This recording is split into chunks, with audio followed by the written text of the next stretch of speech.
नमस्कार, एक न्यूज 24 देख रहे हैं। यहाँ पर मैं हूँ आपसे ब्यूटी। बिहार विधानसभा चुनाव जैसे जैसे करीब आ रहे हैं वैसे वैसे राजधानी पटना की सबसे चर्चित सीटों में शामिल बांकेपुर विधानसभा का राजनीतिक तापमान लगातार बढ़ता जा रहा है। बिहार की सबसे चर्चित विधानसभा सीटों में शामिल बांकेपुर को लेकर आपको बता दें, राजनीतिक हलचल काफी तेज हो गई है। पिछले कुछ दिनों से जिस सवाल पर सबसे ज्यादा चर्चा हो रही थी, अब उस पर तस्वीर लगभग साफ होती नजर आ रही है।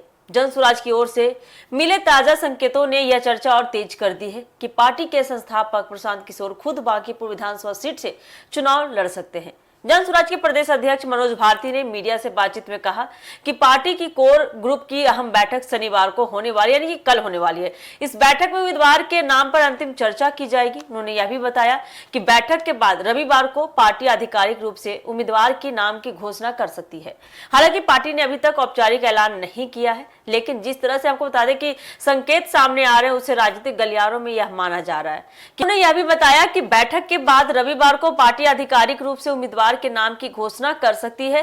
हालांकि पार्टी ने अभी तक इसको लेकर औपचारिक ऐलान या आधिकारिक पुष्टि नहीं की है, लेकिन जिस तरह के संकेत सामने आ रहे हैं उससे राजनीतिक गलियारों में यह माना जा रहा है कि बांकीपुर से प्रशांत किशोर को ही चुनावी मैदान में उतारा जा सकता है। यदि ऐसा होता है तो यह चुनाव पूरे बिहार की सबसे हाई प्रोफाइल राजनीतिक लड़ाइयों में शामिल हो जाएगा। मनोज भारती ने भाजपा पर भी निशाना साधते हुए कहा कि अगर बांकेपुर में भाजपा को हराना है तो मजबूत और प्रभावी उम्मीदवार की जरूरत होगी। उनका कहना था कि पार्टी ने सभी पहलुओं पर विचार करने के बाद रणनीति बनाई है और अंतिम फैसला कोर ग्रुप की बैठक में लिया जाएगा।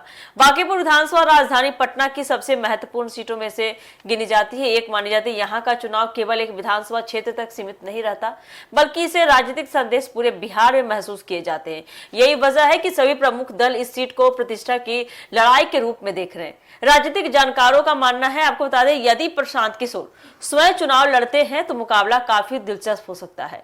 एक और भाजपा अपने मजबूत संगठन और पारंपरिक वोट बैंक के भरोसे मैदान में होंगी, तो दूसरी ओर जनसुराज बदलाव की राजनीति और नए विकल्प के मुद्दे को लेकर जनता के बीच जाने की तैयारी में है। फिलहाल भाजपा ने भी अपने उम्मीदवार के नाम का ऐलान नहीं किया है। पार्टी के भीतर संभावित चेहरों को लेकर लगातार मंथन चल रहा है। ऐसे में दोनों दलों की ओर से उम्मीदवारों की घोषणा के बाद चुनावी मुकाबला और अधिक रोमांचक होने की संभावना है। बांकीपुर के मतदाताओं के लिए इस बार सड़क, जलजमाव, ट्रैफिक, सफाई, रोजगार और शहरी विकास जैसे मुद्दे अहम माने जा रहे हैं।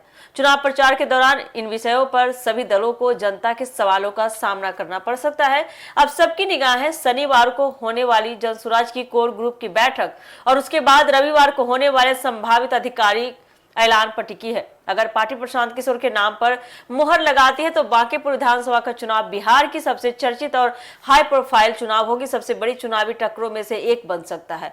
तो देखना काफी दिलचस्प होने वाला है कि आने वाले 2 दिन यानी कि शनिवार और रविवार को क्या फैसला आता है, क्या आधिकारिक घोषणा होती है, क्या बांकीपुर विधानसभा सीट से प्रशांत किशोर लड़ेंगे चुनाव। तो देखना काफी दिलचस्प होने वाला है कि जिस तरह से अभी आधिकारिक पुष्टि नहीं है, लेकिन आने वाले 2 दिन काफी अहम है, शनिवार और रविवार। ये 2 दिनों में पता चल जाएगा कि आखिर बांकीपुर विधानसभा सीट से किसको मिलती है टिकट और कौन लड़ते, प्रशांत किशोर लड़ते हैं चुनाव या नहीं। ये असमंजस खत्म हो जाएगी आने वाले 2 दिनों में। फिलहाल के लिए अपडेट हम आपको अपने चैनल के माध्यम से देते रहेंगे। फिलहाल के लिए इतना ही, दीजिएगा इजाजत, धन्यवाद।